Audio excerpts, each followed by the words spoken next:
Dear friends, इसमें हम लोग भारत के निर्वाचन आयोग के बारे में जानेंगे, यानी कि इलेक्शन कमीशन ऑफ इंडिया, उसके संवैधानिक प्रावधान क्या है। ठीक है, तो भारतीय संविधान के 15 के अनुच्छेद 324 से 329 तक निर्वाचन आयोग तथा निर्वाचन से संबंधित प्रावधान है।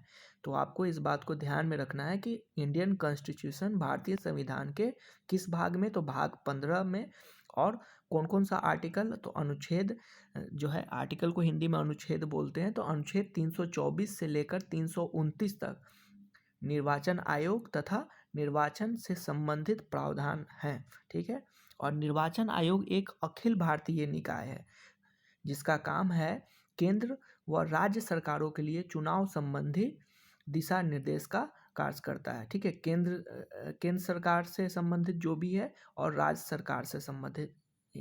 इसको हम देखें तो जो राष्ट्रपति का इलेक्शन होता है भारत में, या लोकसभा का इलेक्शन जो होता है, या राज्यसभा का जो इलेक्शन होता है, ठीक है, और एक राज्य में अगर हम चले आएँ तो राज्य में जो विधानसभा का जो चुनाव होता है, या विधान परिषद का जो चुनाव होता है, तो वो सारा चुनाव करवाने का जो काम है वो निर्वाचन आयोग का है। ठीक है, और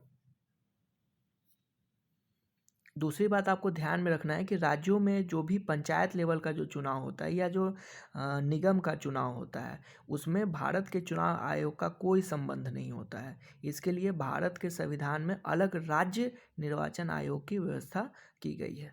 ठीक है, तो इस बहुत ही महत्वपूर्ण बात है, इसको आप लोग दिमाग में रखिएगा।